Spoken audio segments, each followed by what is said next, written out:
Sir Vera and welcome back again to my YouTube channel. Ayan! For today's video guys, ay samahan niyo po ako guys na mag-ikot dito po sa may SM San Pedro kasi nga po, open na po siya. Titignan natin kung anong meron sa loob ng SM, kung ano-anong store ang nasa loob ng SM San Pedro. Kaya samahan niyo ako guys. Tara!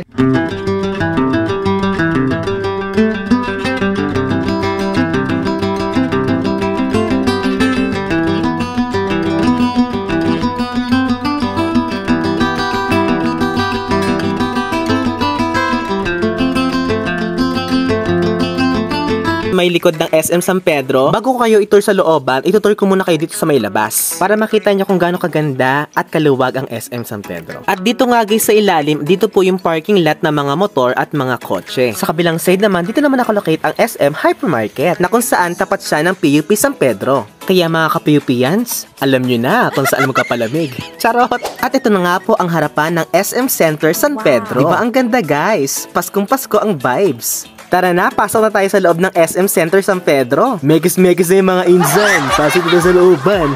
Charis! Pagpasok pa lang, meron na agad na palibing coffee ang pick-up coffee 5 PM to 6 PM lang. At sa wakas, may Chowking at Jollibee na rin malapit sa amin. Hindi na namin kailangan pa pumunta ng plaza. Talagang wow, ang daming tao. Megis-megis yung mga insan. Sobra ka na insan. Charis! Hello po, Kuya Raymond. Sa side nito, andito naman ang After 3 Dessert Cafe, Coco, Bench at Pen Shop. At ito nga guys, may nagpapapicture. Sabi niya pwede daw pa-click. Ayan sila guys, oo. Ayun kagandang bata. At ito pa guys, may sumunod pa ulit. At talaga naman, ginawa akong photographer.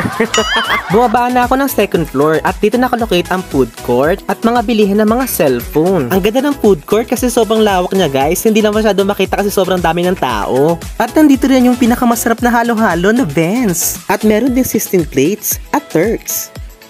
Siyempre, hindi mawawala ang Watsons! Hindi mag-blending na boses para Charis! Tara na guys, lakwatsa na tayo. Ikuti pa natin to at marami tayong makikita dito. Pagpunta ko ng dulo guys, sobrang daming tao. Yung pala, dito sa may Quantum. Kasi nga, puro mga bagong machine nilabas ang Quantum ngayon. Kaya yung mga kabataan, tuwang-tuwa. Okay, picture-picture muna! Shoutout po sa inyo. Enjoy your day. Mag-aral lang mabuti. At ito pa guys. Oh, 1, 2, 3, smile. Ayan guys. Sa baba naman guys, makikita nyo yung mga pampaganda. Bumaba na ako ng ground floor para makita ko ano mga store ang meron dito. At ayun nga, puro mga papaganda siya guys. May salon, may nail glow, dental clinic. Shoutout po sa iyo kuya, ayan. Dito rin sa baba nakalocate ang Joan Voyage Travel and Tours. May CR din dito sa first floor. At syempre, andito din ang sit and relax. At dahil nga gustong-gusto ko kayo iikot dito sa loob ng mall, dadaan tayo sa may hagdanan. Hindi tayo gagamit ng escalator or elevator pa yan. Tsaka guys, ang ganda ng mga naka-drawings at pader. O diba? Perfect na perfect. Nakaka-relax siya guys kasi ang gaganda ng color niya. Nakakatuwa guys. Sino mo, pati hagdanan kulay yellow, tas may pink, tas may violet. Diba ang ganda sa mata? Tapos may blue. Kaya pag dumaan ka dito, hindi ka mapapagod kasi may titignan ka. Hindi mo na maiisip yung pagod kasi nga ang gaganda naman naka-drawing o naka-painting sa pader. Pag tingin mo na lang, nasa taas ka na agad, nasa third floor ka na. At paglabas ko nga dito sa may hagdanan, dumiretso na ako sa hypermarket. Meron sila mga promo until December 31. Ayan guys, yung buy 3, get 1 free. Sa loob ng hypermarket, andito ang Miniso. At kitang-kita sa labas, nandito din ang Chooks to Go, Goldilocks, at ang ating paboritong Big Turon ng SM. Sa labas ng hypermarket, meron sila mga pa-pre-taste at pre-sample.